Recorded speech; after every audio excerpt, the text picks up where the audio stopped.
Dear students, मैं एकलव्य आज आपको नरेशन पार्ट 8 पढ़ाने जा रहा हूं। 7 पार्ट तक हम लोगों ने नरेशन में यूज होने वाले सभी जनरल रूलों को पढ़ लिया है जो सभी प्रकार के वाक्यों में लागू होते हैं। इस वीडियो में हम लोग केवल उन स्पेशल रूलों को पढ़ेंगे जो असर्टिव सेंटेंस में लागू होते हैं। पहला स्पेशल रूल है रिपोर्टिंग वर्ब से टू या सेज टू या सेड टू को क्रमशः टेल या टेल्स या टोल्ड में बदल दिया जाता है। यहां क्रमशः का क्या अर्थ होता है? क्रमशः का मतलब होता है सबसे पहले से टू को टेल में बदला जाता है, उसके बाद सेज टू को टेल्ज में बदला जाता है, उसके बाद सेड टू को टोल्ड में बदल दिया जाता है। केवल से या सेज या सेड रहे तो इसे टेल या टेल्ज या टोल्ड में नहीं बदला जाता है। इसका अर्थ यह हुआ कि से या सेज या सेड टू के बाद टू नहीं रहे तो इसको टोल्ड में नहीं बदला जाता है। अतः दो प्रकार से हम से यूज कर सकते हैं। पहले प्रकार में से के बाद विदाउट ऑब्जेक्ट होता है, अर्थात से के बाद ऑब्जेक्ट नहीं होता है। इस से को हम लोग टोल्ड में या टेल में नहीं बदलते हैं। दूसरे प्रकार में से टू के बाद ऑब्जेक्ट होता है, इस से टू को हम लोग टेल में बदल देते हैं, उसके बाद ऑब्जेक्ट लिखते हैं। स्पेशल रूल 1 में भी एक दो भाग और होते हैं।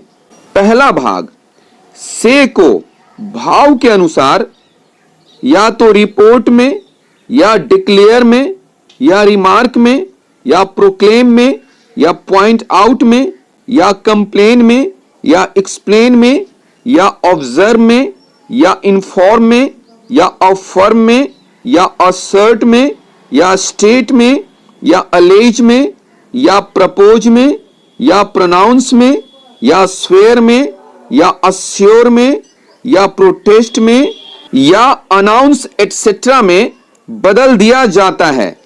एटसेट्रा का अर्थ होता है यहां इत्यादि। स्पेशल रूल 1 का दूसरा भाग देखिए। से टू को भाव के अनुसार या टेल में या रिपोर्ट टू में या पॉइंट आउट टू में या इन्फॉर्म में या अफर्म में या असर्ट में या अस्योर में या डिक्लेयर में या स्टेट में या अलीज में या प्रपोज में या प्रोनाउंस में या स्वेयर में या अस्योर में या प्रोटेस्ट में या अनाउंस एटसेट्रा में बदल दिया जाता है। यहां आप गौर से देखें, लाल कलर में मैंने रिपोर्ट टू को लिखा है और पॉइंट आउट टू को लिखा है। जिस प्रकार से के बाद आप लोग यदि ऑब्जेक्ट रहे तो टू लगाना जरूरी है, उसी तरह रिपोर्ट के बाद यदि ऑब्जेक्ट रहे तो टू लगाना जरूरी है, और पॉइंट आउट के बाद भी यदि ऑब्जेक्ट रहे तो टू लगाना जरूरी है। इसमें हम लोगों ने सीखा से या रिपोर्ट या पॉइंट आउट के बाद यदि ऑब्जेक्ट रहे तो टू लगाना जरूरी है, टू लगाना आवश्यक है। स्पेशल रूल 1 का तीसरा भाग देखें, तीसरा पार्ट देखें। किसी रिमार्क या क्वेश्चन के उत्तर के रूप में निम्नांकित वर्ब का प्रयोग किया जाता है। निम्नांकित वर्बों का प्रयोग किया जाता है। आंसर या रिस्पॉन्ड या रिप्लाई या डिनाई या कंट्राडिक्ट या refuse etcetera.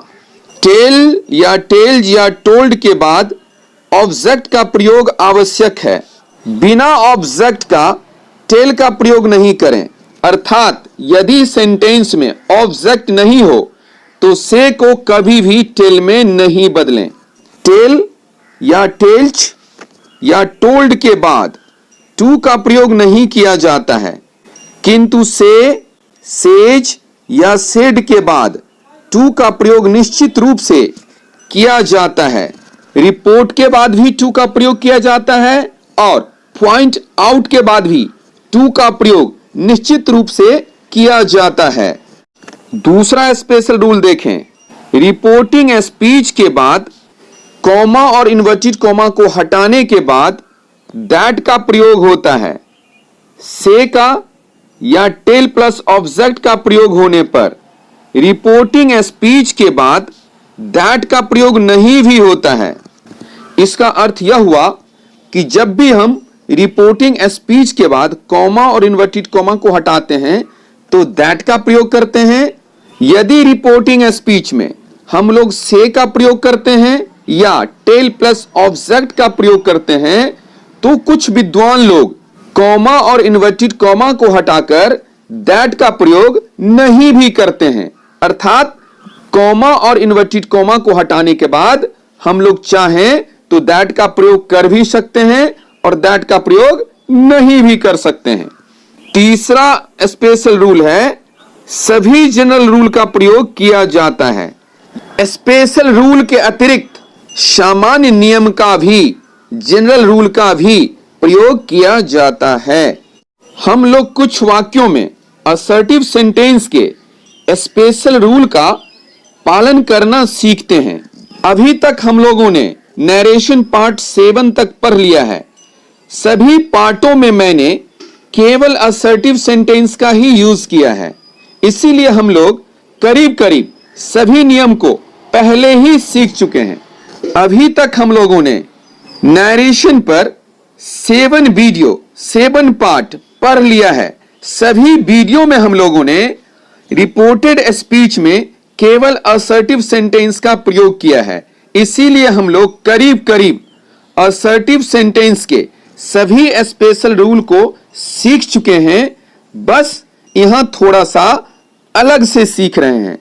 Number 1, she said I can not walk further. इस सेंटेंस का इनडायरेक्ट स्पीच बनता है she said that she could not walk further. यहां सेड का सेड ही रह जाता है। कॉमा और इन्वर्टेड कॉमा को हटाकर हम दैट लिखते हैं। आई प्रोनाउन है और फर्स्ट पर्सन में है, इसको सब्जेक्ट सी के अनुसार बदलते हैं। अतः जिस पंक्ति में शी होता है उसी पंक्ति में आई जाकर खड़ा हो जाता है और शी में बदल जाता है। उसके बाद चूंकि reporting verb said past tense में है, इसीलिए कैन को बदलकर कुड कर देते हैं और कैन के साथ नॉट है, कुड के बाद भी नॉट लिख देते हैं। लेकिन अंग्रेजी में कैन के साथ नॉट चिपकाकर लिखा जाता है और कुड के साथ नॉट हटाकर लिखा जाता है। अतः कैन नॉट दोनों यहां चिपकू है। अब इसी सेंटेंस को हम लोग दूसरे प्रकार से इनडायरेक्ट नरेशन में बदलते हैं। She said she could not walk further. यहां सेड को बदलकर सेड लिख दिया गया है और कॉमा और इन्वर्टेड कॉमा को हटाकर हम दैट इस सेंटेंस में नहीं लिखते हैं। उसके बाद पहले की तरह सब कुछ बदल दिया गया है।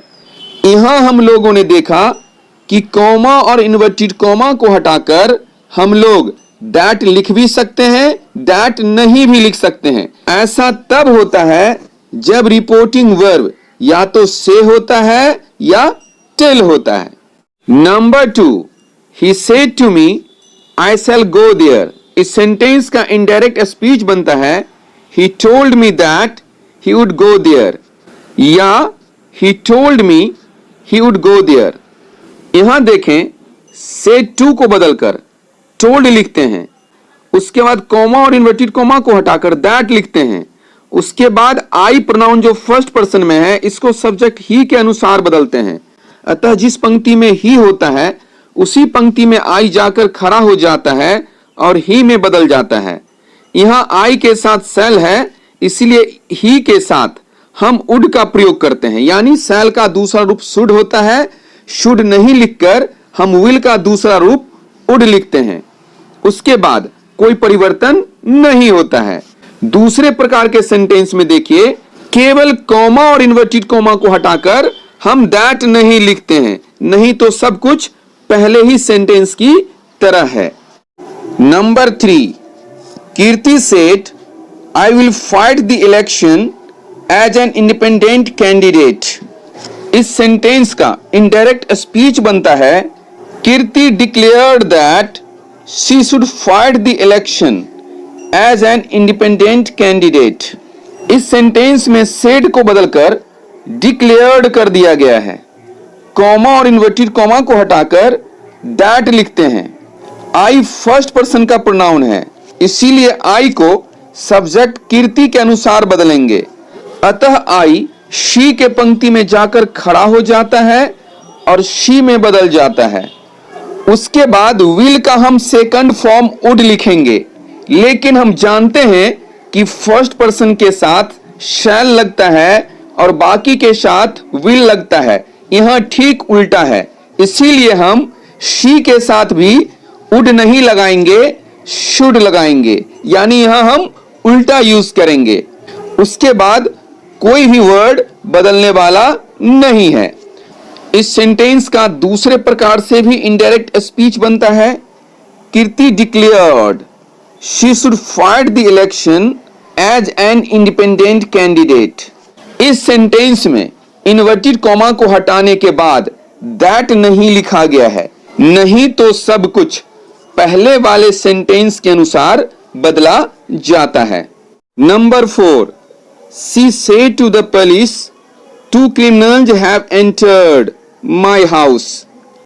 इस सेंटेंस का इनडायरेक्ट स्पीच बनता है she informed the police that 2 criminals had entered her house, और या she informed the police 2 criminals had entered her house। यहां से टू को बदलकर इन्फॉर्म लिखते हैं। कॉमा और इन्वर्टेड कॉमा को हटाकर दैट लिखते हैं। हैव को बदलकर हैव का दूसरा रूप हैड लिखते हैं। उसके बाद माई फर्स्ट पर्सन का प्रोनाउन है, इसीलिए माई को सब्जेक्ट शी के अनुसार बदलते हैं। अतः जिस पंक्ति में शी होता है माई उसी पंक्ति में जाकर खड़ा हो जाता है और हर में बदल जाता है। उसके बाद दूसरे प्रकार में सब कुछ पहले की तरह बदलता है, केवल कॉमा और इन्वर्टेड कॉमा को हटाने के बाद हम दैट नहीं लिखते हैं। Number 5, the DM said to the chief minister the situation is under control. इस सेंटेंस का इनडायरेक्ट स्पीच बनता है the DM reported to the chief minister that the situation was under control, या the DM reported to the chief minister the situation was under control. यहां से to को बदलकर reported to लिखा गया है। कॉमा और इन्वर्टेड कॉमा को हटाकर दैट लिखते हैं। उसके बाद बी का पांचवा रूप इज है, जो यहां सेंटेंस का पहला वर्ब है, इसीलिए इज को बदलकर हम लोग बी का दूसरा रूप वाज लिखते हैं। फिर दूसरे प्रकार के सेंटेंस में भी पहले की तरह बदला गया है, केवल कॉमा और इन्वर्टेड कॉमा को हटाकर हम दैट यहां नहीं लिखते हैं, दैट को छोड़ देते हैं। Number 6, she said to me I will help you at all costs. इस सेंटेंस का इनडायरेक्ट स्पीच बनता है she assured me that she should help me at all costs, या she assured me she should help me at all costs. इस sentence में से to को बदलकर अस्योर्ड लिखते हैं। उसके बाद कॉमा और इन्वर्टेड कॉमा को हटाकर दैट लिखते हैं। उसके बाद फर्स्ट पर्सन का प्रोनाउन आई है, जो सब्जेक्ट शी के अनुसार बदलता है, अतः आई से बदलकर शी हो जाता है।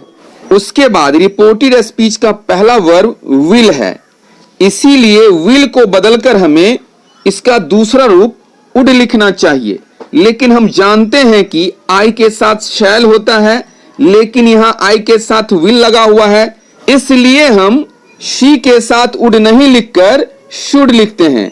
उसके बाद यू सेकंड पर्सन का प्रोनाउन है, यह ऑब्जेक्ट मी के अनुसार बदलेगा, अतः जिस पंक्ति में मी होता है यू उसी पंक्ति में जाकर खड़ा हो जाता है और मी में बदल जाता है।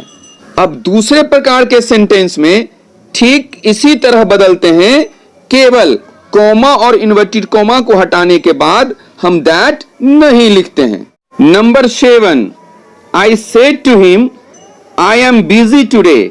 इस सेंटेंस का इनडायरेक्ट स्पीच बनता है I told him that I was busy that day, और या I told him I was busy that day. इस सेंटेंस में देखिए सेड टू को बदलकर टोल्ड लिखते हैं, उसके बाद कॉमा और इन्वर्टेड कॉमा को हटाकर दैट लिखते हैं, उसके बाद आई फर्स्ट पर्सन का प्रोनाउन है, इसीलिए इसको हम सब्जेक्ट आई के अनुसार बदलते हैं, इसीलिए आई का आई ही रह जाता है, आई बदलता नहीं है। उसके बाद रिपोर्टेड स्पीच का पहला वर्ब एम है जो बी का पहला रूप है, इसीलिए एम को हटाकर हम लोग बी का दूसरा रूप वाज लिखते हैं। उसके बाद समय सूचक शब्द टुडे है जो निकटता को बतलाता है, इसीलिए टुडे को हम लोग दैट डे में बदल देते हैं जो दूरी सूचक समय को बतलाता है।